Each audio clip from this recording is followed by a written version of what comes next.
All right, so in this session we are going to discuss, the solution of sample question paper of Informatics Practices Class 12 जो CBSE ने इस academic session 2023-24 के लिए suggest किया है, उसकी website से जाके आप डाउनलोड भी कर सकते हैं। उसको हम यहाँ पे डिस्कस करेंगे। अब इनके जितने भी आंसर्स हैं वो ऑब्वियसली जो CBSE ने इसकी मार्किंग स्कीम सजेस्ट की उसकी बेसिस पे ही हम करेंगे, और साथ ही साथ जरूरत पड़ने पर चीज़ों को हम ऐड ऑन भी करेंगे सो दैट आपको इन क्वेश्चंस की क्लैरिटी रहे, क्वेश्चन के आंसर्स की क्लैरिटी रहे और आपके अंदर एक अंडरस्टैंडिंग बने कि जब आप इस क्वेश्चन पेपर की बेसिस पे फाइनल बोर्ड के एग्जाम्स दें तो वो किस तरह से पेपर आपको सॉल्व करना है, कैसा पेपर का पैटर्न होगा, etcetera. Most of the time जब प्री बोर्ड एग्जाम होते हैं तो सैम्पल पेपर दिए जाते हैं, बट ये एक आपको आइडिया भी देता है कि कमिंग जो ईयर या बोर्ड एग्जाम होगा उसमें किस तरह से क्वेश्चंस हो सकते हैं। हालांकि पिछले 4-5 सालों का अगर आप ट्रेंड देखो तो तकरीबन चीज़ें सेम हैं, कोई ट्रेंड्स में या पैटर्न ऑफ क्वेश्चन में डिफरेंसेस नहीं है। सिर्फ कोरोना के टाइम पे जो टर्म 1 और टर्म 2 हुआ था, एक एक करके सारे क्वेश्चंस देखेंगे। अब अगर टाइम हम देखें जनरल इंस्ट्रक्शंस तो मैं आपको सजेस्ट करूंगा ये इंस्ट्रक्शंस को आप रीड कर लो। क्वेश्चन पेपर कभी भी सॉल्व करते हैं तो इसके इंस्ट्रक्शंस को आप जरूर रीड करिए, बट मेरा जो फोकस है वो सॉल्यूशन पे है, क्वेश्चंस पे है, सो दैट क्वेश्चन आंसर्स को आप समझें कैसे क्वेश्चन है वो देखते हैं। मैं पहले क्वेश्चन पे आता हूं। सबसे पहले हम बात करेंगे सेक्शन ए की, जो कि एमसीक्यू बेस्ड है। इसमें 18 क्वेश्चंस होंगे। तो पहला जो क्वेश्चन है आप अपनी स्क्रीन पे देख पा रहे होंगे, it is saying that a dash is a device that connects the organisations network with the outside world of the internet, right. तो कौन सा डिवाइस है जो कि इंटरनेट के साथ आपके ऑर्गेनाइजेशन को कनेक्ट करता है। अब यहाँ पे ऑप्शंस हैं आपके पास में, हब है, मॉडेम है, गेटवे है, रिपीटर है। वेल, जब ऑर्गेनाइजेशन की किसी नेटवर्क की बात करती है जिसको आउटसाइड वर्ल्ड ऑफ इंटरनेट से कनेक्ट करने की बात करते हैं, मतलब आपका जो नेटवर्क है उसको दूसरे नेटवर्क से अगर आप कनेक्ट करने की बात करें तो वहां पर जो इसका करेक्ट आंसर होगा दैट इज कॉल्ड गेटवे। तो the right answer of this question is what your gateway. अब हम अगले क्वेश्चन को देखते हैं। When e-waste such as electronic circuit board are burnt for disposal, the element content in them create a harmful chemical called dash, which causes skin diseases, allergies and an increased risk of lung cancer. E-waste है, electronic waste है, आपने उसको जलाया, उससे जो मतलब जो नुकसानदायक केमिकल प्रोड्यूस होगा वो कौन सा होता है जिससे कि आपको लंग कैंसर और स्किन डिसीजेस टाइप की बीमारियां हो सकती। ऑप्शन है हाइड्रोजन जो कि बिल्कुल नहीं होगा, क्लोरीन भी नहीं होगा, ऑक्सीजन भी नहीं होगा, इससे तो आप पूरी तरह से वाकिफ होंगे। तो बचा इसमें ऑप्शन क्या है, बेरिलियम। तो ऑब्वियसली जो बेरिलियम है ये हार्मफुल केमिकल है जो प्रोड्यूस होता है जब आप सर्किट बोर्ड्स को बर्न करते हैं या ई वेस्ट को बर्न करते हैं। अगले क्वेश्चन को देखते हैं। It is saying that copyright, patent and trademarks comes under what. मतलब जब कॉपीराइट वर्ड आपने सुना होगा, सोशल इंपैक्ट का रिलेटेड ये क्वेश्चन है।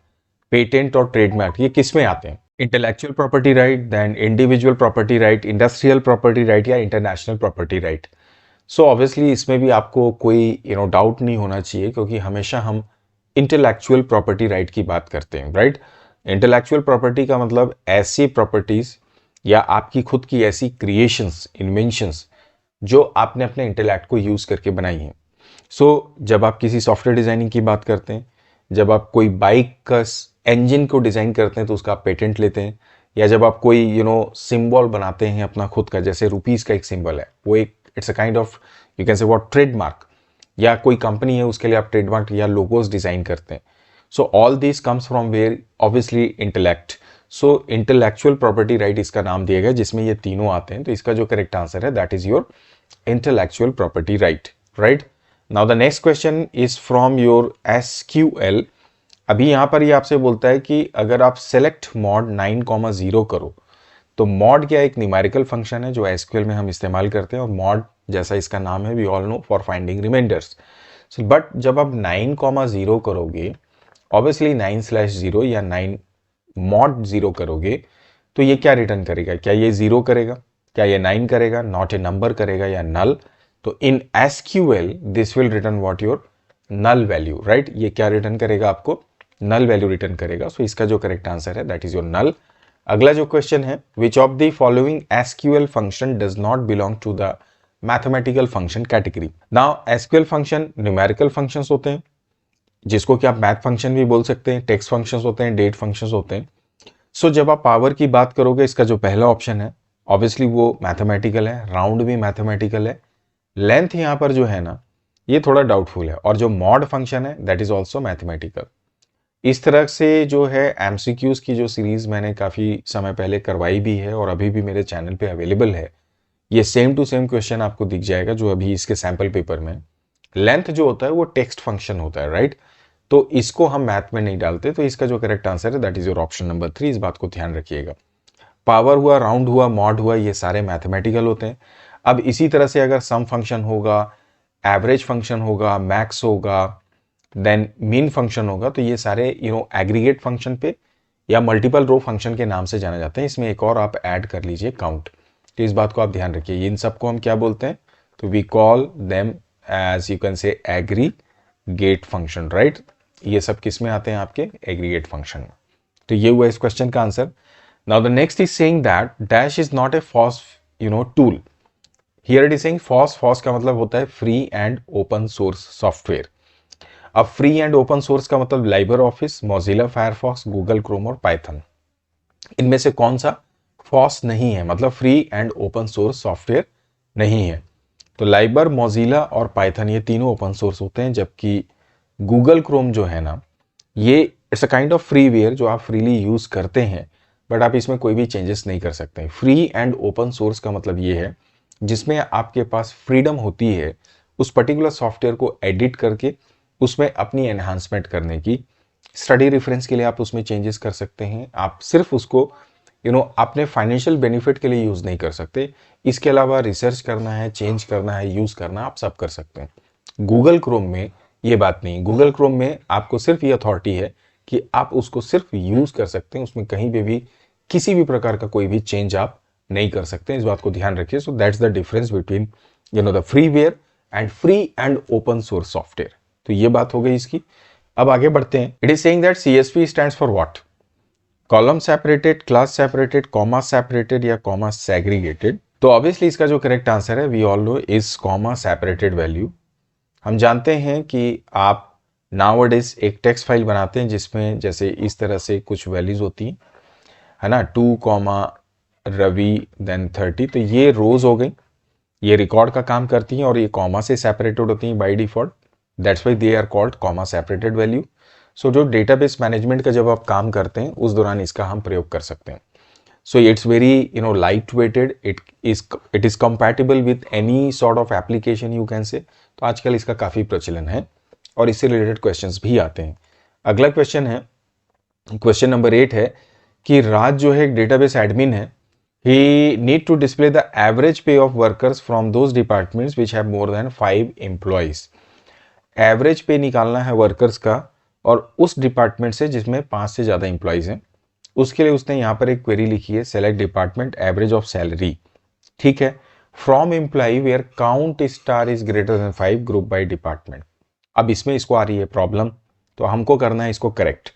तो अभी आप ये देखो कि भाई सेलेक्ट स्टेटमेंट ठीक है, डिपार्टमेंट वाइज ग्रुपिंग करना है, ये ग्रुप बाई भी ठीक है, एवरेज सैलरी फंक्शन भी ठीक लगा है, फ्रॉम एम्प्लॉय भी ठीक लगा है, लेकिन प्रॉब्लम क्या है? वेयर काउंट स्टार में। क्यों प्रॉब्लम है? क्योंकि जो वेयर है ये बेसिकली क्या करता है, एक एक रो को फिल्टर करता है। वेयर के साथ कभी भी एग्रीगेट फंक्शन का आप इस्तेमाल नहीं कर सकते। तो बात सीधे सीधे यहाँ पे खत्म हो गई। क्वेश्चन ये बोलता है कि भाई क्वेश्चन ये है कि 5 एम्प्लॉय से ज्यादा आपको काउंट करना, उससे रिलेटेड जो डेटा फिल्टर होगा उसका ग्रुपिंग करना है और एवरेज पे निकालना है। तो आप क्या करोगे भाई? आप लगाएंगे सेलेक्ट, ये जो लिखा हुआ है सेलेक्ट डिपार्टमेंट, मैं यहाँ पे सिर्फ कमांड की सीक्वेंस बता रहा हूँ। सेलेक्ट के बाद फ्रॉम डालोगे, फ्रॉम के बाद आप ग्रुप बाई डालोगे, ग्रुप बाई के बाद में वेयर की जगह आप इस्तेमाल करोगे क्या? हैविंग क्लॉज का, और हैविंग में डालोगे काउंट स्टार ग्रेटर देन 5। इसका मतलब ये है, आप इसमें देखो हैविंग वाला ये क्लॉज, लेकिन हैविंग क्या होता है? ग्रुप के बाद में आएगा। तो यहाँ पर देखो option number 4, select department average salary from employ group by department having count star greater than 5 is the correct answer, right? तो इस क्वेश्चन का करेक्ट आंसर आपको मिल गया होगा।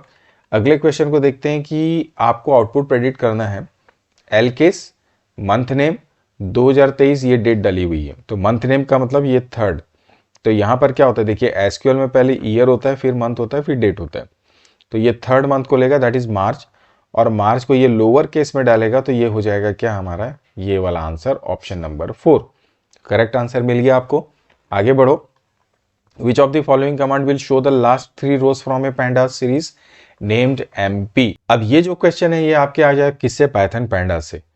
लास्ट 3 रो को दिखाना है तो आपको मालूम है आपको इस्तेमाल करते हैं हम टेल मेथड का, जो कि स्मॉल लेटर्स में होता है, और बाय डिफॉल्ट तो ये 5 को देता है, तो अगर 3 रो चाहिए तो इसके अंदर आपको डालना होगा टेल 3, और यहाँ पर ये NP जो है सीरीज का नाम है, तो NP.tail3 वाला जो करेक्ट आंसर है ऑप्शन नंबर 2।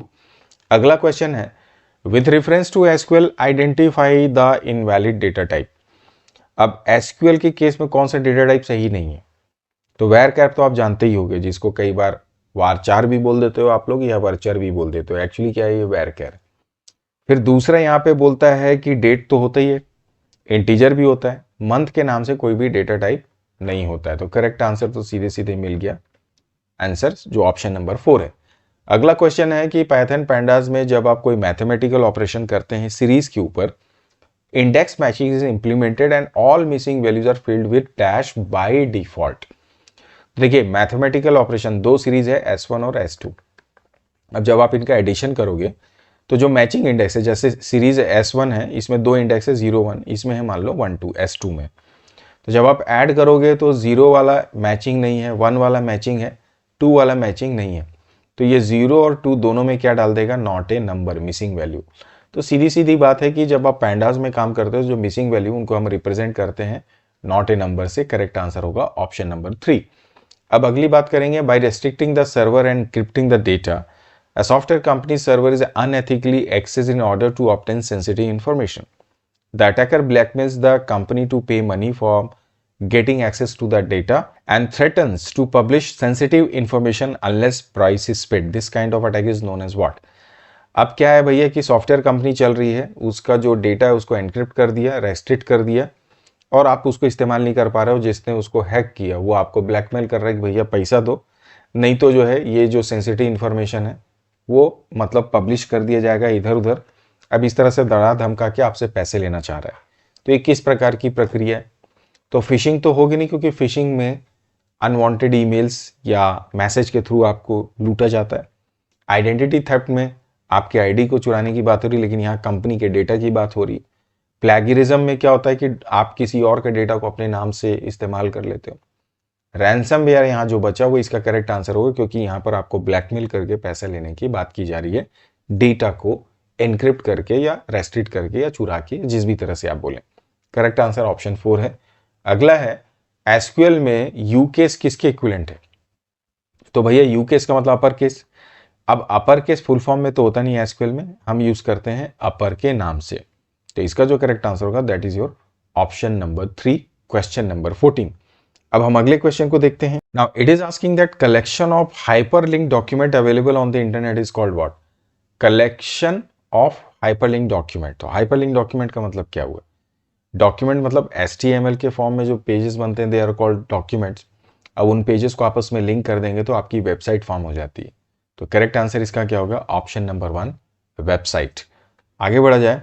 अगला क्वेश्चन है कि dash is a non profit organisation that aims to build a publicly accessible global platform where a range of creative and academic work is shared freely. तो ये बोल रहा है कि नॉन प्रॉफिट ऑर्गेनाइजेशन जो क्रिएटिव और एकेडमिक वर्क होते हैं उसको फ्रीली यूज करने की आपको परमिशन देता है।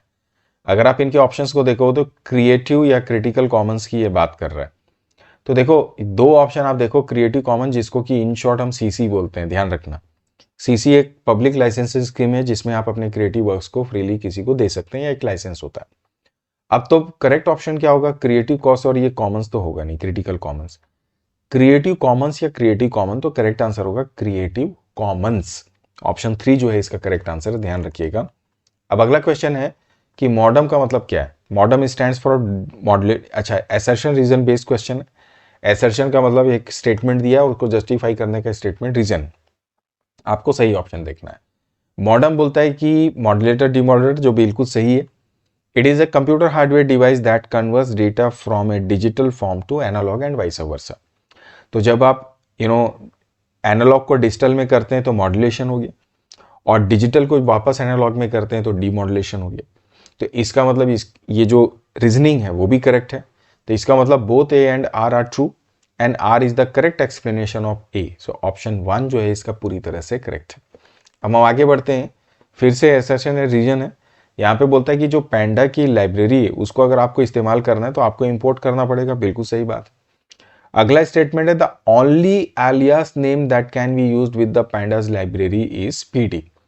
ओनली एलियास नेम मतलब पैंडा की लाइब्रेरी को जब आप इंपोर्ट करोगे तो आप क्या लिखते हो, इंपोर्ट, फिर क्या देते हो आप, पैंडाज, उसके बाद देते हो एज, और उसके बाद क्या डाल देते हो, पीडी।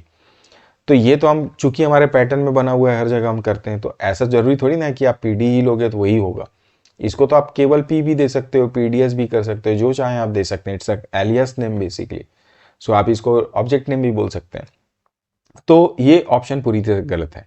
तो एसर्शन तो सही है, लेकिन आर जो दिया है वो पूरी तरह से फॉल्स है। ऑप्शन 3 पूरी तरह से आप गलत, मतलब सही होगा इसका, इस पर्टिकुलर क्वेश्चन का।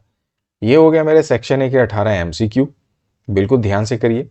अब सेक्शन बी में आ जाते हैं, जहां से थोड़ा सा ये सब्जेक्टिव टाइप के क्वेश्चन है। पहले शॉर्ट वाले होंगे, 2-2 नंबर वाले, फिर आगे बढ़ जाएंगे। अब वैसे देखा जाए तो कोई भी आपको बहुत लंबे लंबे आंसर तो करने नहीं, सारे शॉर्ट में ही है। अगर 4 नंबर का क्वेश्चन है, 3 या 4 सब पार्ट इसके हो जाएंगे। अब क्वेश्चन नंबर 19 देखते हैं। 2 नंबर का ये क्वेश्चन है। आप देखो यहाँ पे 2 ऑप्शन है, चॉइसेस है आपके पास में। पहला बोलता है कि आप basic component of concept of web server web hosting का एक्सप्लेन करिए। तो देखिए, वेब सर्वर सर्विस जो देता है, होस्टिंग जो होस्ट करता है। अब होस्टिंग का मतलब जो आपको स्पेस प्रोवाइड करता है जहां पर आप अपने वेब के कंटेंट को डाल देते हो। अब वेब होस्टिंग में ही वेब सर्वर आता है। Web server it's a kind of hardware, CPU, जहां पर आपका डेटा रिसाइड करता है। आप किसी भी वेबसाइट को जब रिक्वेस्ट डालते हो अपने कंप्यूटर से www.techtipnot.in, जो मेरी वेबसाइट है, वहां पर आपको 12th का पूरा मटेरियल मिल जाएगा।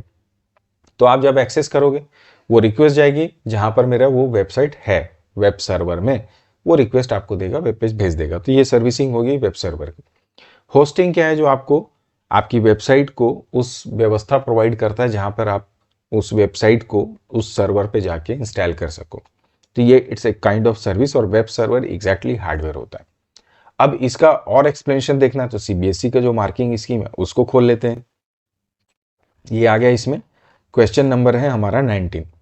अब आप देखें इस क्वेश्चन के कि web server is use to store and deliver the content of website to the client such as browser that request it, right.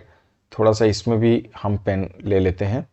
ये हमारा पेन आ गया यहाँ पे। ये हो गया सेम जो अभी हमने बात की। और web server can be software and hardware दोनों हो सकता है।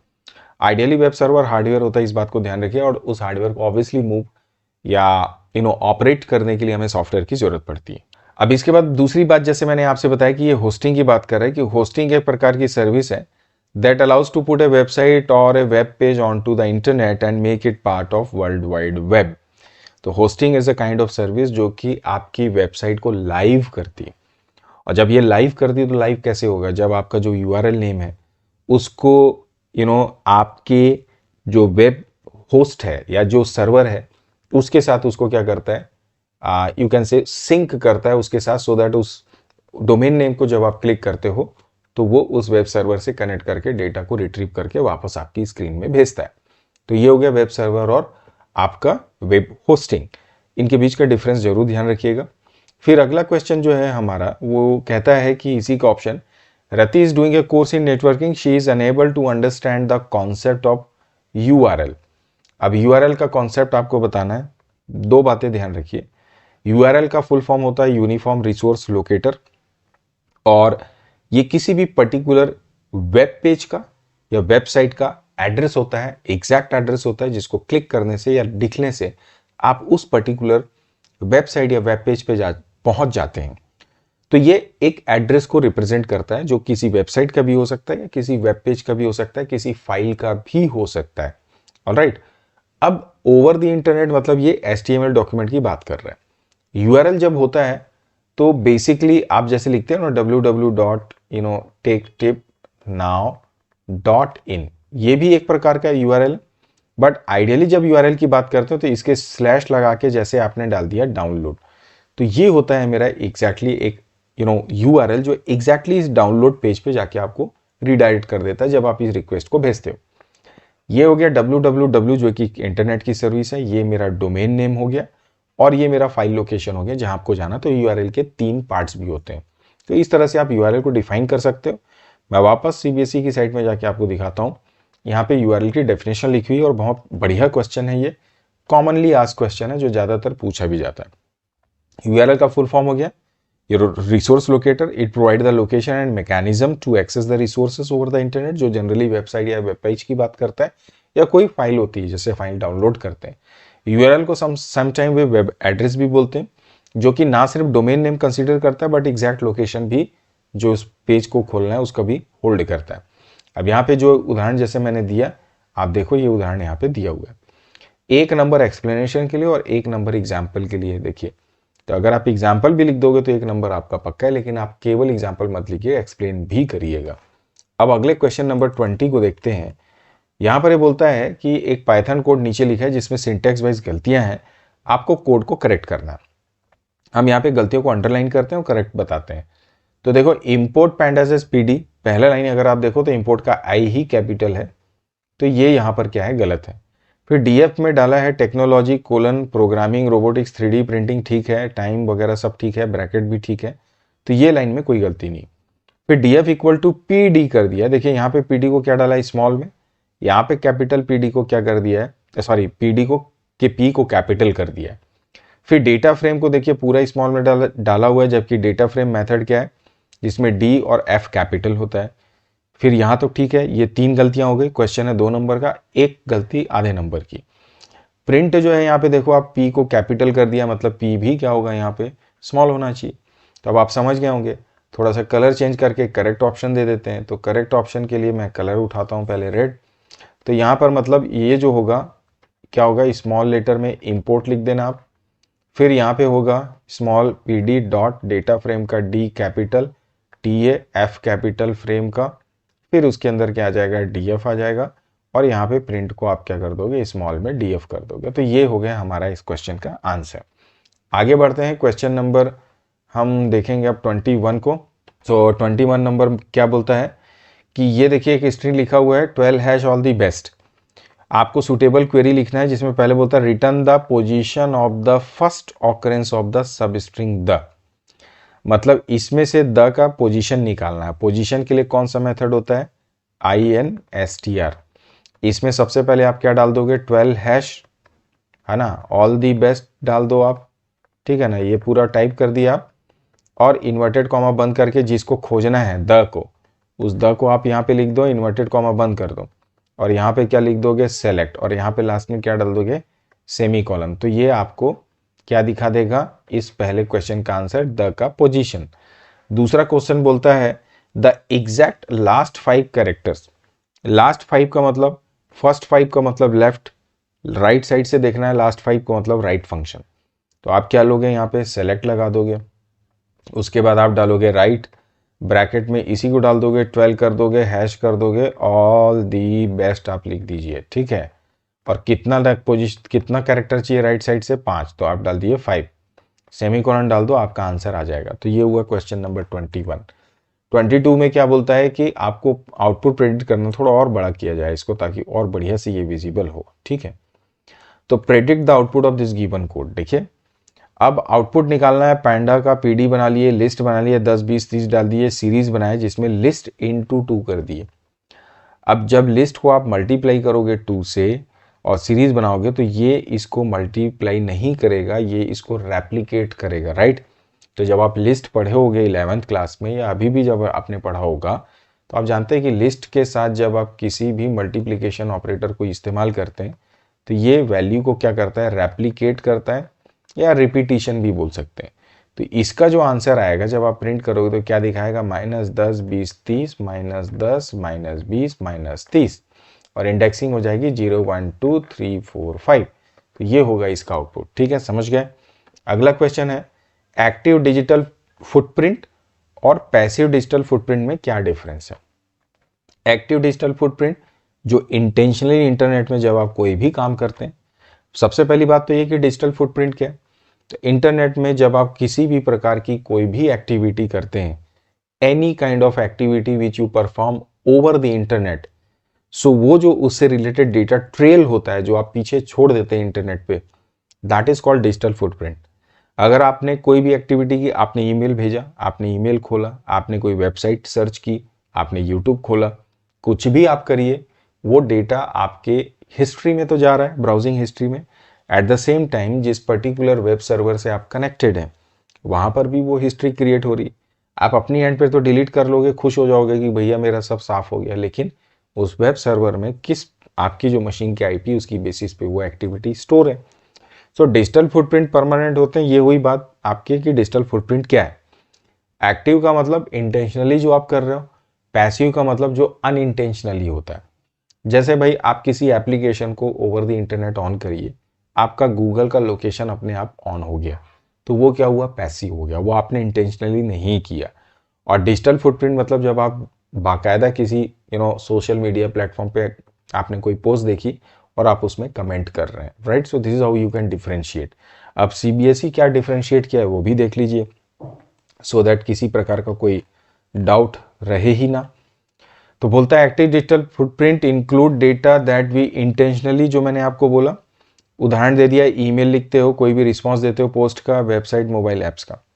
पैसिव का मतलब डिजिटल डेटा ट्रैप जो आप ऑनलाइन अनइंटेंशनली आप करते हो, लिख दीजिए, और वो पैसिव होता है। इसमें क्या होता है, data generated when we visit a website, use a mobile app, browse internet.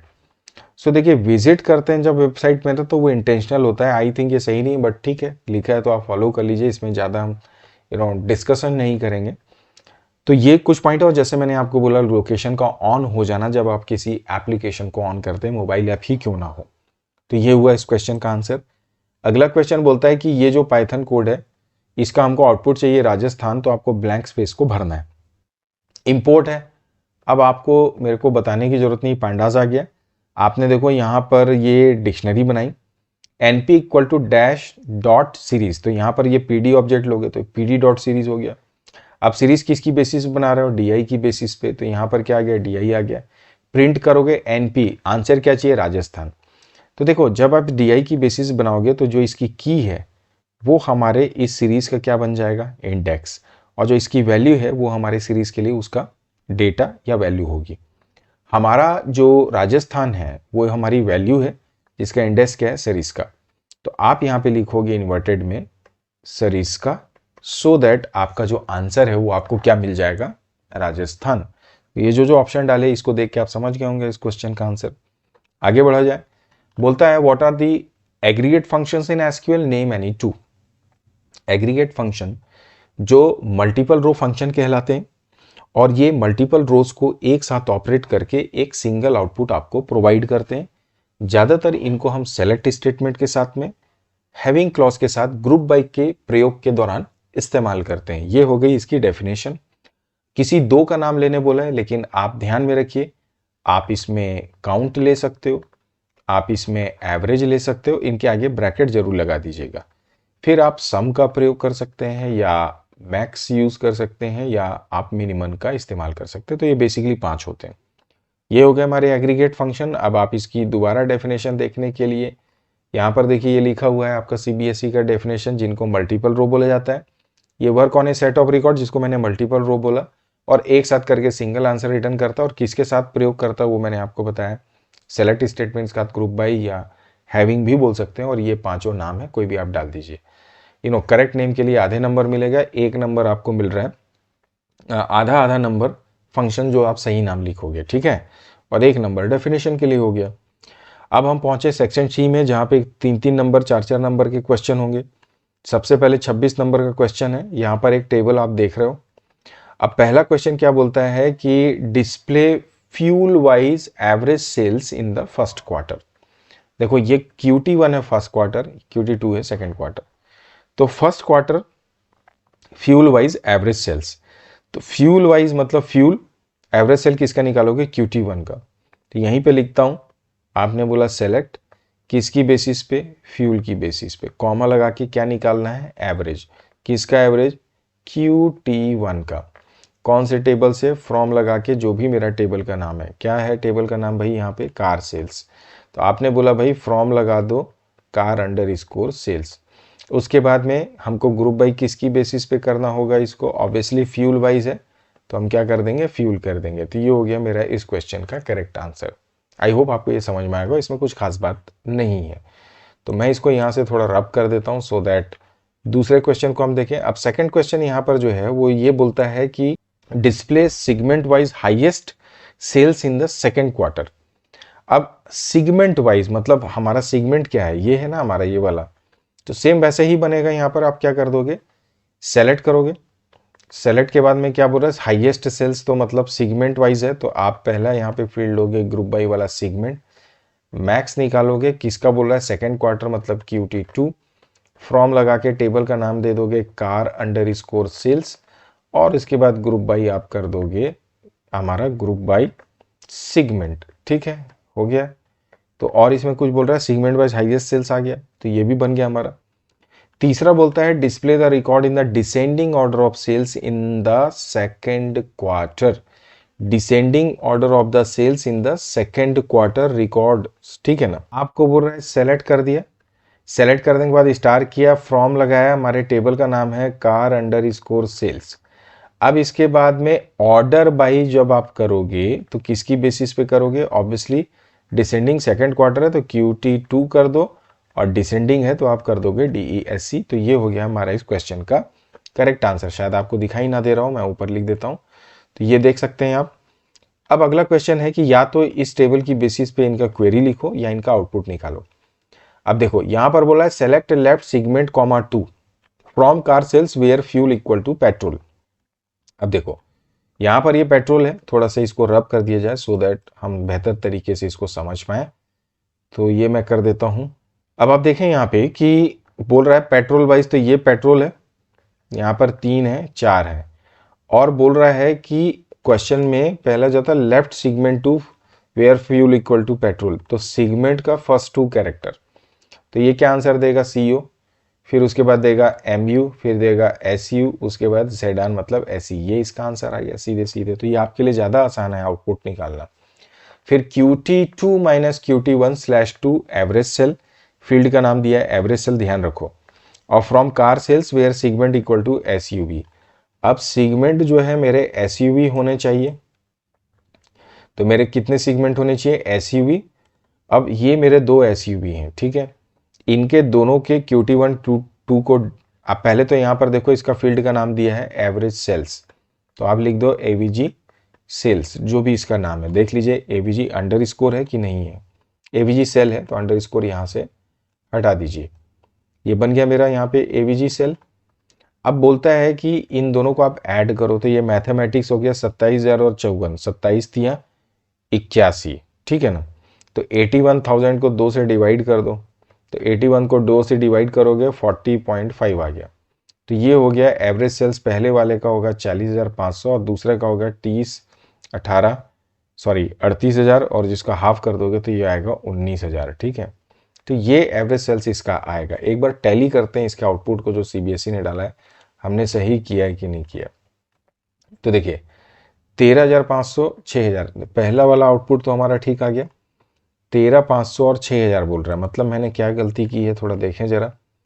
यहाँ पर क्वेरी है QT2 माइनस QT1 है भाई, यही तो गलती हमने एडिशन कर दिया, जबकि करना चाहिए था हमें क्या, सब्ट्रैक्शन। तो सब्ट्रैक्शन जब आप करोगे तो मैं आपका 2 मिनट और लूँगा, यहाँ पर इसको माइनस कर दीजिए, तो 27,000 करोगे, 54,000 से जब 27 को माइनस करोगे तो 27 बचेगा, जिसको 2 से डिवाइड करोगे तो ऑब्वियसली 13,500 आएगा, और इसमें 12,000 आएगा, जिसको हाफ करोगे तो 6,000 आएगा, बिल्कुल सही बात है। सो ये हुआ सेकंड का आउटपुट। और थर्ड का बोलता है कि सम करो QT1 का टोटल सेल से। अब ये देखो टोटल सेल इसका नाम दे दिया, और कार सेल से where fuel equal to diesel, तो डीजल वाले जितने भी फर्स्ट क्वार्टर के हैं वैल्यूज हैं उनका सम निकालना है आपको। तो यहाँ पर भी सेम वैसे ही होगा, एक ही आंसर इसमें आएगा, लेकिन इस बार इसका आंसर क्या है, हेडिंग जो होगी टोटल सेल होगे, आउटपुट कर देना ऐसे, आप टेबल बना सकते हो ऐसे। अब इसके बाद में डीजल वाले जितने भी हैं 34,000, 14 48,000, 18 66 हो गया, और एक 67,000, तो आंसर कितना आ गया 67,000। तो ये हो गया इसका आंसर। इसको भी एक बार आप टैली कर लो, मैंने सही किया नहीं, बिल्कुल सही किया है। अब ये क्वेश्चन हमारा सॉल्व हो गया। इसके बाद 27 नंबर का क्वेश्चन, यहाँ पर देखो ये बोलता है कि आपको बनाना है एक डेटा फ्रेम, ये आपकी लिस्ट दी हुई है और आपको एप्रोप्रिएट कॉलम हेडिंग डालनी है, नेम, डिपार्टमेंट, सैलरी। ये तो हमारा डिफॉल्ट आ जाएगा, तो इसके लिए क्वेरी क्या करोगे। अब देखो ये जो लिस्ट है, तो जब आप इसकी कोडिंग करोगे तो पहले तो ये देखो कि आप कर दोगे इंपोर्ट। क्या इंपोर्ट करोगे, पैंडास, उसके बाद बोलोगे एस पी डी, ठीक है। और उसके बाद में ये जो लिस्ट है ये क्रिएट करोगे, एल आई इक्वल टू ये जो भी लिस्ट है ये बना दोगे। उसके बाद में आपने बनाना है एक सीरीज। क्वेश्चन क्या बोल रहा है हमको, सॉरी डेटा फ्रेम क्रिएट करना है। हमने डेटा फ्रेम लिया, यहाँ पे आप करोगे P D dot data frame, ठीक है। इसके बाद इसके ब्रैकेट में एल आई पास करोगे और चूंकि कॉलम्स की हेडिंग ये 3 डालनी है तो यहाँ पर आप लोगे कॉलम नाम के आर्ग्यूमेंट को और इक्वल टू करके यहाँ पर इन तीनों वैल्यू को आप डालोगे सीक्वेंस में, नेम, डिपार्टमेंट और सैलरी को। आपका ये आउटपुट जनरेट होगा। मैं मार्किंग स्कीम पे जो इसका आंसर है उसको दिखा देता हूँ आपको। तो आप देखो इसने इंपोर्ट किया पांडास एस पी डी, फिर ये डी एफ मतलब ऑब्वियसली उस लिस्ट का, नेस्टेड लिस्ट का नाम दिया। थर्ड में D F equal to P D dot data frame किया और ये लिस्ट को कॉल किया, कॉलम्स इक्वल टू देखिए इन्वर्टेड में इसको डाल दिया, उसके बाद प्रिंट कर दिया, ये मेरा काम खत्म। देखिए यहाँ पर बोलता है स्टेटमेंट 1 एंड 4 आधे नंबर का है, स्टेटमेंट 2 और 3 एक एक नंबर का है। तो प्रिंट और डीएफ तो बना हुआ तो ऑब्वियसली हाफ नंबर का ही होगा। मेन जो है इंपोर्ट करना और डीपीडी डॉट डेटा फ्रेम, इसको आपको ध्यान रखना है, ठीक है। अगला क्वेश्चन बोलता है कि माई एसक्यूएल स्टेटमेंट निकालो या लिखो, डेटाबेस क्रिएट करना फूड। तो आप सीधे अपने माई एसक्यूएल में क्या लिख दोगे, क्रिएट डेटाबेस, डेटाबेस का नाम दे दो फूड, आपका काम हो जाएगा। सेकंड में बोलता है कि आपको एक टेबल बनाना है जिसमें ये कुछ कॉन्स्टेंट्स और वैल्यूज, डेटा टाइप और कॉलम नेम दिया हुआ है। यहीं पे लिख देते हैं जल्दी से। आपने दिया क्रिएट टेबल, हमने दिया क्रिएट टेबल, उसके बाद सबसे पहले बोलेगा फूड अंडर स्कोर आइटम हमने दिया, उसके बाद इसका डेटा टाइप आप दोगे वैर कैर 20, सीधे सीधे इसके बगल में आप डाल दो प्राइमरी की, फिर कॉमा लगा के दे दो कैलोरी, ठीक है ना। कैलोरी के बाद इसका डेटा टाइप दे दो इंटीजर, इसको केवल इंट भी कर दोगे चलेगा, इंटीजर पूरा लिखोगे तो भी चलेगा, ब्रैकेट क्लोज करके सेमीकोलन डाल दो, ये टेबल हमारा बन जाएगा। आसान है, इसमें कोई बात नहीं है, खास बात नहीं है। अगला क्वेश्चन ये बोलता है कि रिचा है, उसने रिसेंटली स्टार्ट किया सोशल मीडिया अकाउंट। हर बार ये क्वेश्चन रिपीट होता है, ठीक है। कुछ दिनों के बाद में उसके जो दोस्त हैं, मतलब many people she knows and some that she doesn't know, बहुत सारे उसके फ्रेंड बन गए, कुछ को जानती कुछ को नहीं जानती। After some time she getting negative comments and her post, अब उल्टे सीधे कमेंट आने शुरू हो गए। She also find that her pictures are being shared online without her permission, अब पिक्चरें भी शेयर करना शुरू कर दिया लोगों ने उसके बिना परमिशन के। तो ये आपको बताना है कि ये किस प्रकार का साइबर क्राइम उसके साथ हो रहा है। तो हमेशा ही हम जानते हैं इसको हम लोग बोलते हैं क्या, साइबर बुलिंग। क्या बोलते हैं इसको, cyber bullying. Under which act she can lodge a complaint to the relevant authorities, तो मतलब ये इंडिया के आईटी एक्ट का नाम पूछ रहा है। तो क्वेश्चन 2 का आंसर आएगा आईटी एक्ट 2000, ठीक है ना। ये सेकंड का आंसर हो गया। अब उसको 2 ऐसे प्रिकॉशन बताइए जिससे कि वो कभी भी इस तरह की प्रॉब्लम्स में ना आए। तो भाई सब पहली बात तो ये कि वो सेलेक्टिव रहे जब वो सोशल मीडिया अकाउंट में इस तरह से फ्रेंड्स वगैरह को करती है, तो she should be selective while choosing friend और वाइल रिस्पॉन्सिंग या गिविंग रिस्पॉन्स। दूसरा, वो कभी भी अपने जो पर्सनल क्रेडेंशियल है वो किसी के साथ भी शेयर ना करें। और इस तरह से कई आइडियाज़ आप इसमें शेयर कर सकते हैं जो इंटरनेट सिक्योरिटी से रिलेटेड है, वो सब में आपको आंसर्स मिल जाएंगे। अगला क्वेश्चन देखता है कि मेंशन एनी 3 हेल्थ, या तो ये करो या फिर ये, health hazard associated with inappropriate and excessive use of electronic gadgets.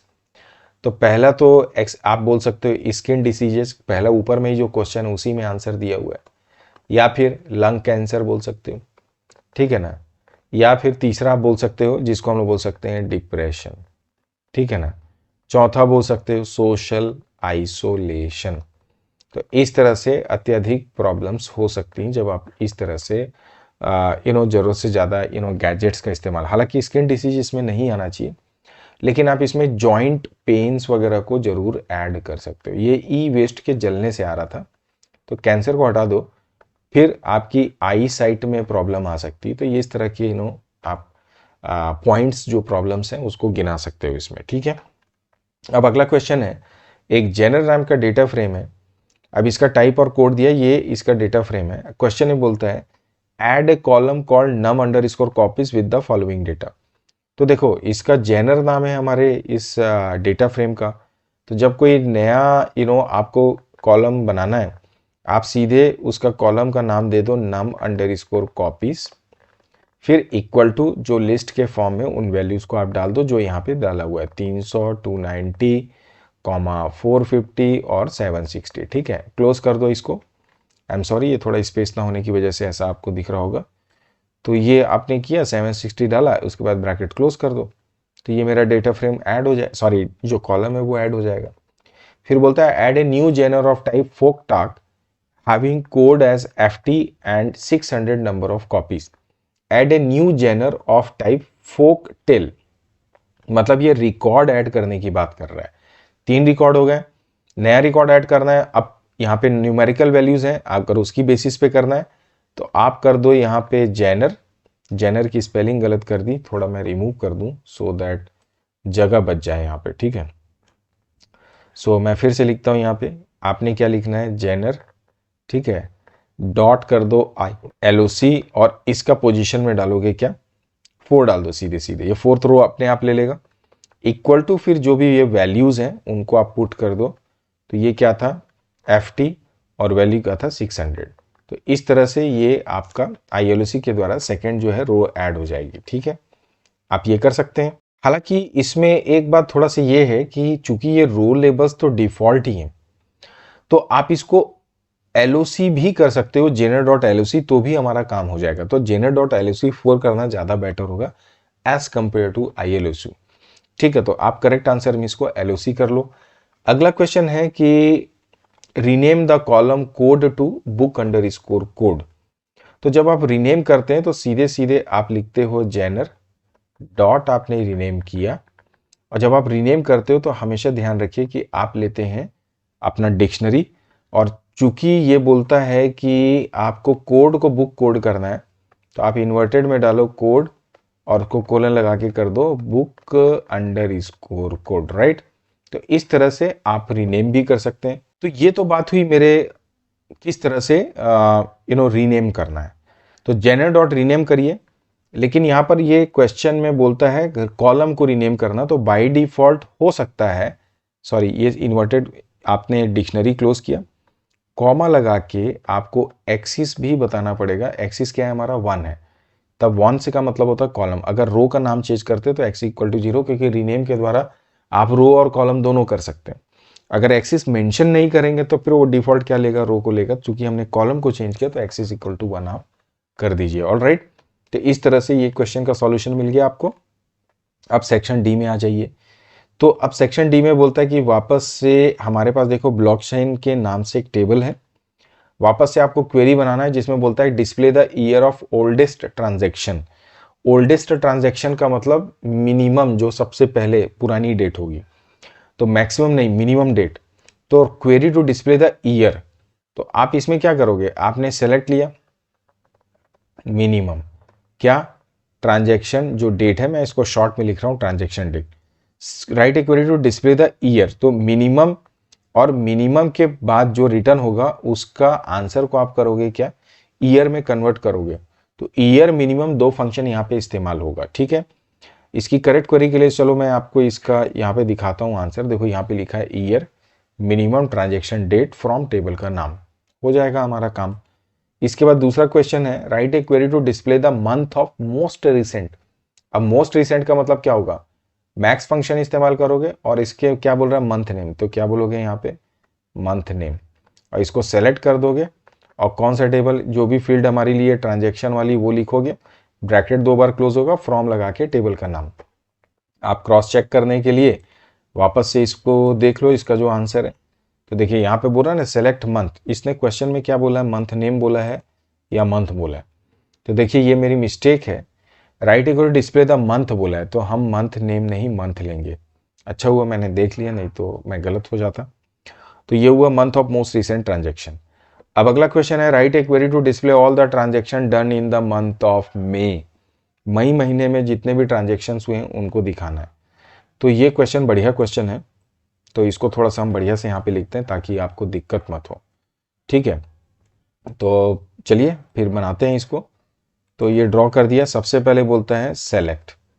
Question क्या बोल रहा है, क्या डिस्प्ले करना है, count total, sorry display all the transaction.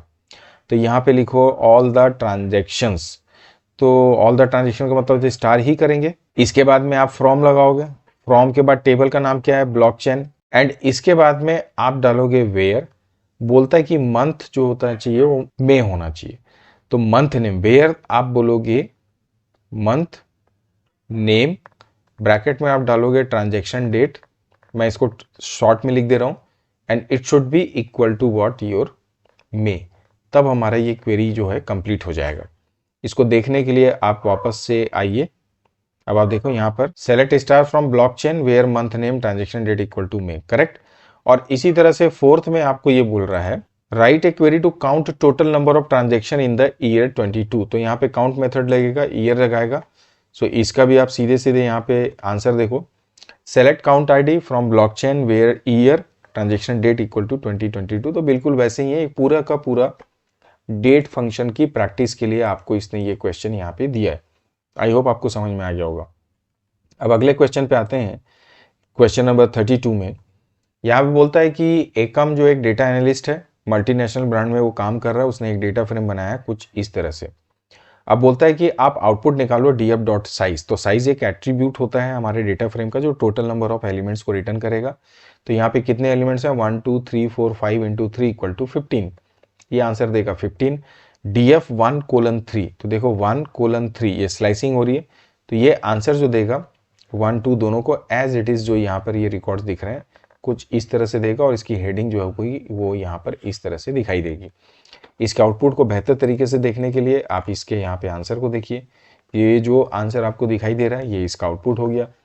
अगला क्वेश्चन क्या बोलता है कि delete the last row from the data frame. अब लास्ट रो को डिलीट करना है, तो डिलीट करने के लिए हम ड्रॉप मेथड का इस्तेमाल करेंगे। तो हमारे डेटा फ्रेम का नाम क्या है, डीएफ। इसके बाद आप लगा दो ड्रॉप। ड्रॉप डालने के बाद हमारा जो लास्ट रो है उसका ये जो रो लेवल है वो क्या है, 2 है। तो आप सीधे 2 कर दो, हमारा काम खत्म। तो आप डायरेक्ट कर सकते, चूंकि ये रो है तो आपको इसमें एक्सिस को मेंशन करने की जरूरत नहीं, बाय डिफॉल्ट वो एक्सिस 0 को ले लेता है। अगर ये कॉलम डिलीट करने की बात करता तो उस सिचुएशन में आप df डॉट ड्रॉप करते। अगर सेकंड कॉलम या qtr 4 रहता तब आप qtr यहाँ पे 4 करते। कॉलम की बात कर रहा हूँ, ध्यान रखना, रो में तो इस क्वेश्चन का आंसर यही होगा। तब आप एक्सिस इक्वल टू यहाँ पे क्या कर देते, 1 कर देते। और आप चाहो तो यहाँ पे 2 के बाद एक्सिस इक्वल टू 0 करोगे तो भी हो सकता है, दोनों में कोई दिक्कत नहीं है। ये हो गया एक क्वेश्चन। और उसके बाद बोलता है write a Python statement to add a new column total underscore. तो ऐड करना तो आपको मैंने पहले भी बताया, डीएफ लगाओ, ब्रैकेट में टोटल अंडरस्कोर सेल्स कर दो।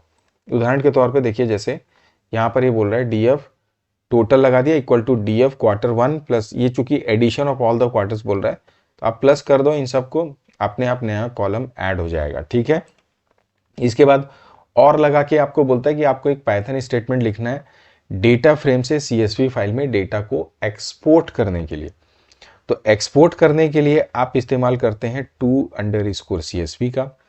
इंपोर्ट करने के लिए हम करते हैं read_CSV का। तो ये क्या बोल रहा है कि डेटा फ्रेम से CSV फाइल में डेटा को एक्सपोर्ट करना है, मतलब ठीक है, statement to export data frame. अब कौन से डेटा फाइल में करना है आपको, data.csv, जो कि हमारे किस में है, डी ड्राइव में है। तो यहां पर देखो डेटा फ्रेम लगा दिए .to_CSV किए, यहाँ पे इन्वर्टेड में डाल दो d: स्लैश डाल के, मेरी फाइल का नाम क्या है यहाँ पे data.csv, तो आप डाल दो data.csv। इतना कर दीजिए, आपका ये to_CSV से आप एक्सपोर्ट कर देंगे डेटा फ्रेम से CSV फाइल में। ये हुआ इसका आंसर। अब अगला क्वेश्चन है section number E, right suitable SQL query for the followings, calculate exponent for 3 raised to the power। SQL में क्या करते हैं आपको मालूम है, आप पावर मेथड इस्तेमाल करते हैं। ब्रैकेट में 3,4 कर दो, यहाँ पे सेलेक्ट कर दो, आपका काम खत्म। पहला करेंट डेट टाइम के लिए आप क्या करोगे, डेट और टाइम दोनों बोल रहा है इसलिए नाउ फंक्शन। खाली अगर डेट रहता तो आप कौन सा मेथड इस्तेमाल करते, कर डेट का इस्तेमाल करते। तीसरा बोल रहा है round off the value -34.4567 to 2 decimal places.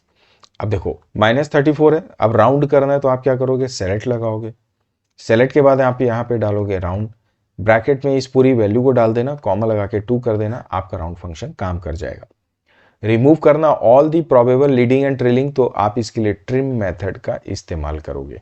Remove all the probable leading and trailing space from the column user ID, तो यहाँ पे यूजर आईडी कॉलम डाल दो, टेबल का नाम आप यहाँ पे कर दो सेलेक्ट, और जो भी टेबल का नाम है यूजर, तो फ्रॉम डाल के यूजर लिख देंगे। तो ये आपका हो गया। तो ये क्वेश्चन में मैं नीचे आ गया। फिर ये बोलता है पांचवा, लेंथ निकालो फीफा वर्ल्ड कप का। तो लेंथ के लिए तो आप पहले भी देखो, हम क्या लगाएंगे यहाँ पे टेक्स्ट फंक्शन लेंथ, इसके अंदर आप डाल दोगे फीफा वर्ल्ड कप, ठीक है। तो ये आपको लेंथ निकाल के भी दे देगा, और इसमें चूंकि कोई टेबल की बात ही नहीं हुई है, फील्ड नहीं है, तो ये आंसर इसका हो गया। तो this how we can get the answer of all these questions, ठीक है। टैली करना है, एक बार आप सीबीएसई का मार्किंग स्कीम देख लो। तो देखो पावर के लिए ये आ गया, नाउ हो गया सेलेक्ट, राउंड में ये हो गया, ट्रिम में यूजर आईडी फ्रॉम यूजर कर दिया, और लेंथ आपने जैसे मैंने आपको बोला वैसा यहाँ पे आ गया। अगला क्वेश्चन क्या है, फिर से या तो उसको करो या फिर इसका निकालो। ये बेसिक क्वेश्चंस हैं जो 11th के हैं। तो इसमें बोलता है कि डेटा इंसर्ट करना है, तो इंसर्ट कैसे करते हो, इंसर्ट डालते हो, फिर इनटू लगाते हो, फिर उसके बाद क्या करते हो, वैल्यूज देते हो। ये स्टैंडर्ड है। इंसर्ट इनटू टेबल का नाम, टेबल का नाम हमारे इस टेबल का क्या है, एग्जाम। तो आप क्या करोगे, यहाँ पे एग्जाम कर दोगे, वैल्यूज का ब्रैकेट में इन्हीं वैल्यूज को जो लिस्ट में दिया है आप स्मॉल ब्रैकेट में डालेंगे 6 खुशी, जो कि सिंगल कोटेशन में होगा, कॉमा लगा के आप CS 85 कर देंगे, ठीक है। Change the value of IP to informatics practices to change the value in subject. तो चेंज करने के लिए क्या करते हैं, अपडेट स्टेटमेंट का इस्तेमाल करेंगे। तो IP को ये क्या बोल रहा है, CS में कन्वर्ट करने के लिए, IP को इंफॉर्मेटिक्स प्रैक्टिसेस में। तो आप सीधे क्या करोगे, यहाँ पे लिखोगे अपडेट, अपडेट के बाद कौन सा टेबल है, एग्जाम। उसके बाद क्या सेट करना है, सेट करना है कंप्यूटर साइंस, या सेट IP इक्वल टू क्या कर दोगे, इंफॉर्मेटिक्स प्रैक्टिसेस कर दोगे। मैं इसको पूरा लिख देता हूँ। नाउ हम क्या करेंगे, सेट करेंगे। क्या सेट करेंगे, हमारे सब्जेक्ट का नाम क्या है, हमारी फील्ड का नाम क्या है, सब्जेक्ट। अब सब्जेक्ट में आप लिखोगे इक्वल टू इंफॉर्मेटिक्स प्रैक्टिसेस, तो ये हो गया मेरा इंफॉर्मेटिक्स प्रैक्टिसेस। लेकिन यहाँ पे बोलता है कि जिनका सब्जेक्ट जो है वो IP है, तो वेयर सब्जेक्ट इक्वल टू आप क्या डालोगे, IP, सेमीकोलन डाल दोगे, ये हमारा रन करना पड़ेगा, आपका आंसर आपको मिल जाएगा। तो ये हुआ इस क्वेश्चन का आंसर। सेकंड का थर्ड में बोलता है remove all the records from those students whose marks are less than 30। तो delete from exam where marks less than 30 कर दोगे, आपका आंसर मिल जाएगा। नया कॉलम ऐड करना है तो ऑल्टर टेबल करेंगे, ऑल्टर टेबल, फिर उसके बाद ऐड, फिर उसके बाद में ग्रेड, और उसका डेटा टाइप जैसे आपको देना है कैरेक्टर, तो आप दे सकते हो। Display record of informatics practices subject, तो select star from exam where subject equal to informatics practices. ये मैं लिख नहीं रहा हूं क्योंकि स्पेस नहीं है, बट आप यहां से चेक कर सकते हो। Select star from exam where subject equal to informatics practices. यहाँ पे बोलता है alter table exam add column grade, जैसे मैंने आपको बताया। यहाँ पे कैर भी ले सकते हो, कोई दिक्कत नहीं है, लेकिन कैर हो जाता है फिक्स। तो ग्रेड, हालांकि ग्रेड जो होता है वो फिक्स लेंथ हो सकता है, तो आप कैर भी लोगे तो एरर नहीं आएगा। Delete from exam where marks is less than 30, जैसे मैंने आपको बताया, और ऊपर के दो मैंने आपको लिख के बता दिए, तो आप जरूर देख लीजिए। अगला क्वेश्चन जो है अब वो हमारा वापस से आ जाता है कि ये तो हो गया हमारा डिस्प्ले वगैरह सब चीज, ठीक है। क्वेश्चन नंबर 34, ये है कंप्यूटर नेटवर्क पे बेस्ड। तो यूनिवर्सल क्वेश्चन है, इसका तो 5 नंबर आपका पूरा पक्का है। देखिए ये डिफरेंट Z1 से Z2 और सबके डिस्टेंसेस यहाँ पे दिए हुए हैं, ठीक है ना। अब क्वेश्चन पे सीधे आ जाते हैं। ये नंबर ऑफ कंप्यूटर दिया हुआ है। पहला क्वेश्चन क्या है, देखिए, out of the 4 blocks on the campus suggest the location of the server that will provide the best connectivity, explain your response, suggest the location for the server. तो server के लिए सबसे ज्यादा कंप्यूटर कहाँ है, Z2, तो हम server किसको बनाएंगे, Z2 को। क्यों बनाएंगे, क्योंकि नंबर ऑफ कंप्यूटर सबसे ज्यादा यहीं पे है। ये इसका एक्सप्लेनेशन हो गया। सेकंड बोलता है for very fast and efficient connection between various blocks within the campus suggest the suitable topology and draw the same। अब टोपोलॉजी बनाना है। देखो ये मेरा सर्वर है Z2, तो एक सिंपल फंड है, Z2 को उठा लो। अब Z2 से बाकी सबका डिस्टेंस देखो, Z2 से Z3 कितना है ना, ये Z3 हो गया, कितना है हमारा 45 मीटर। अब Z2 से Z4 कितना है 120 मीटर, ये Z4 ले लो, ये कितना आ गया आपका 120। और Z2 से Z1 कितना है, Z2 से Z1 है 80 मीटर्स, तो आप यहाँ से Z1 कर दो कितना 81 मीटर। तो इस तरह से आप सीधे सीधे इसका टोपोलॉजी बना सकते हैं। तो इसको आप it's a kind of star topology बोल सकते हैं, ठीक है। तो देखिए जब आप टोपोलॉजी क्रिएट करते हो ना, तो आप बहुत कम ऐसा होता है कि बस टोपोलॉजी की जरूरत पड़ती है। और बस टोपोलॉजी भी तब, क्योंकि जब आप क्वेश्चन करोगे तो आपने जहां सर्वर प्लेस किया उसको आप मेन सर्वर बनाओगे, और उस सर्वर को बनाने के बाद उससे बाकी सबको क्या कर देते हैं, कनेक्ट करते हैं, एक बेसिक आइडिया। या फिर आपने क्या करना है, दोनों टोपोलॉजी बना लो, बस टोपोलॉजी और स्टार टोपोलॉजी, और दोनों में डिस्टेंस को चेक कर लो कि डिस्टेंस किस में कम पड़ रहा है, तो उसकी बेसिस पे भी आपको आइडिया मिल जाता है। अब अगला क्वेश्चन है, suggest the placement of following devices with justification repeater और हब एंड स्विचेस का।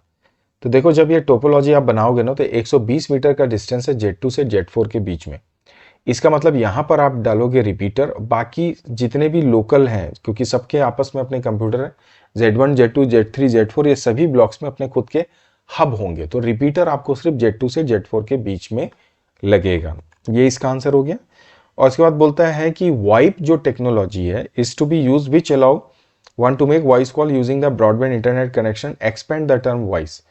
तो वाइप का फुल फॉर्म आप जानते हो, वॉइस ओवर इंटरनेट, और उसके बाद क्या बोलते हैं आप इसको, बिल्कुल आपने सही बोला, प्रोटोकॉल, ठीक है।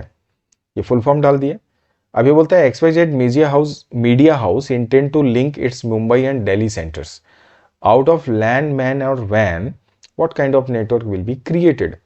मुंबई से दिल्ली बनाना तो क्या बनाओगे, लोकल एरिया होगा क्या, नहीं होगा, मेट्रो होगा नहीं होगा, क्या होगा, वाइड एरिया नेटवर्क। तो आंसर वाइड एरिया नेटवर्क होगा, कि डिस्टेंस जो है आपके 100-200 मीटर ज्यादा है, दोनों के बीच में 1000 मीटर का डिस्टेंस है, ऑब्वियसली वो वाइड एरिया नेटवर्क में ही आएगा। Okay, so this is how we can get the answer. अब इसको थोड़ा सा आप टैली भी कर लो। तो आप देखो यहाँ पर पहला क्वेश्चन है, Z2 as it has maximum number of computer, इसलिए आप सर्वर बनाएं। दूसरा, फास्ट और एफिशिएंट बनाना है, स्टार टोपोलॉजी करो। ये जो टोपोलॉजी हमने देखी, रिपीटर हम डालेंगे Z2 से Z4 जो कि 100 मीटर ज़्यादा का डिस्टेंस, और बाकी सब जगह हब और स्विच डालोगे। ये हो गया वाइप का फुल फॉर्म। और वाइड एरिया नेटवर्क, बिकॉज दोनों के बीच का जो डिस्टेंस है दिल्ली से मुंबई का इज मोर देन 40 किलोमीटर, आप 100 किलोमीटर भी लिख सकते हैं, क्योंकि नाउअडेज 50 किलोमीटर तो मेट्रोपॉलिटन एरिया नेटवर्क कम से कम हो ही जाता है, ठीक है। सो फिर भी ठीक है, तो ये 40 मीटर आप इसको फॉलो कर लीजिए।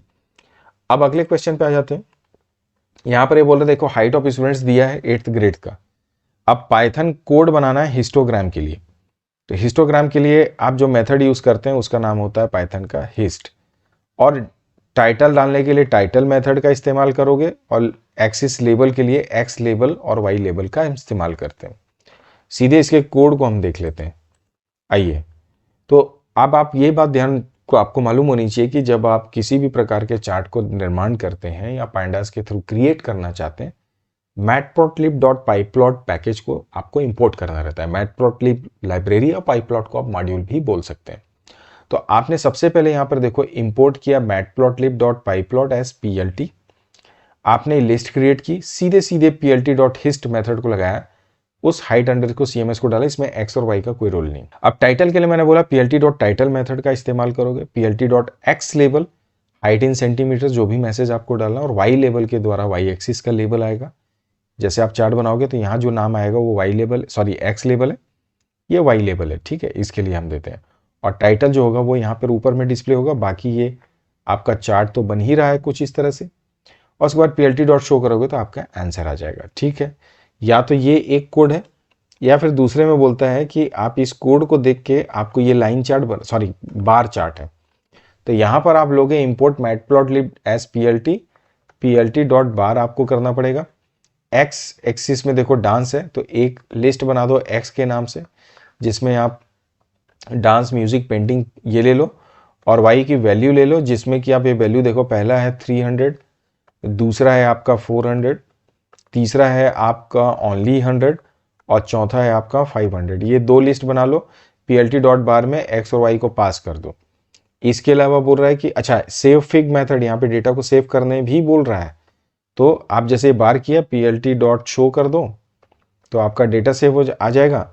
अच्छा, इसमें ये बोल रहा है कि बार चार्ट में देखो, अब इसका यहाँ पे टाइटल दिया है तो PLT डॉट टाइटल करोगे, यहाँ पर आप फेवरेट हॉबी लिख दोगे, फिर PLT डॉट आप करोगे एक्स लेबल, तो एक्स लेबल में क्या है, यहाँ पे हॉबीज़ है तो हॉबीज़ डाल दोगे, और फिर PLT डॉट करोगे क्या, वाई लेबल, तो वाई लेबल में भी सेम टू सेम वही कोड जो अभी हमने देखा, इसमें आप डाल दोगे नंबर ऑफ पीपल, शो आपने कर दिया, ये पहले डाल दिया, हालांकि ये ऊपर भी कर सकते हैं, कोई दिक्कत नहीं है। PLT डॉट शो को नीचे कर दीजिए और उसके बाद PLT डॉट सेव फिग कर दोगे, तो सेव फिग मेथड आपको आई डोंट नो दिख रहा है कि नहीं, सेव फिग के द्वारा आपका डेटा क्या हो जाएगा, सेव हो जाएगा। तो इस तरह से हम इस पूरे कोड को कर सकते हैं। एक बार इसका कोड को यहाँ से भी चेक कर लो सो दैट आपको क्लैरिटी मिल जाए। आपने इंपोर्ट किया, ये आपने देखो यहाँ पे ये टपल बनाया, आप लिस्ट भी क्रिएट कर सकते हैं, कोई प्रॉब्लम नहीं है। यहाँ पर यूजर की लिस्ट बनाई है, हॉबी भी लिस्ट बना सकते हो, जैसे मैंने एक्स और वाई का नाम दिया, बार मेथड लिया, दोनों को यहाँ पे पास कर दिया, एक्स वाला पहले लेते हैं, वाई वाला बाद में। टाइटल आपने लिया, एक्स लेबल लिया, वाई लेबल लिया, ये ऑर्डर कुछ भी हो सकता है। शो को आपने डाला, उसके बाद PLT डॉट सेव फिग के द्वारा उस फाइल का जो भी नाम आपको देना है वो आप दे सकते हैं। अगर नहीं देंगे तो बाय डिफॉल्ट नेम से वो उसको स्टोर कर लेगा।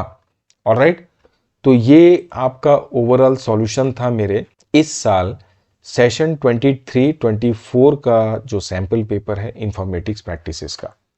उम्मीद करता हूं जब आप इस क्वेश्चन पेपर को फॉलो कर रहे होंगे सॉल्यूशन देखने के लिए, तो डेफिनेटली हेल्प करेगा सारे क्वेश्चंस को अंडरस्टैंड करने में, उन क्वेश्चन से रिलेटेड टॉपिक्स को भी समझने में। बाकी की जानकारी के लिए वीडियो के डिस्क्रिप्शन को चेक करो। आईपी के एक एक टॉपिक, एक एक चैप्टर, एक एक यूनिट का डिटेल्ड में वीडियो लेक्चर्स अवेलेबल है, क्रैश कोर्स के फॉर्म में भी, ट्यूटोरियल के फॉर्म में भी, और पूरे क्वेश्चन पेपर पिछले साल के सभी सैंपल पेपर आपको मिल जाएंगे। डिस्क्रिप्शन बॉक्स चेक कर लेना। वीडियो पसंद आए तो लाइक और शेयर कर दीजिएगा। चैनल को सब्सक्राइब करना भी मत भूलिएगा, क्योंकि चैनल का सब्सक्रिप्शन हमारा मोटिवेशन बेहतर काम करने के लिए। Thank you for watching this video. जल्दी मिलते हैं नए चैप्टर, नए सॉल्यूशन, नए कॉन्सेप्ट के साथ में। Till then keep practicing, keep learning and keep watching my channel. Thank you for watching this video.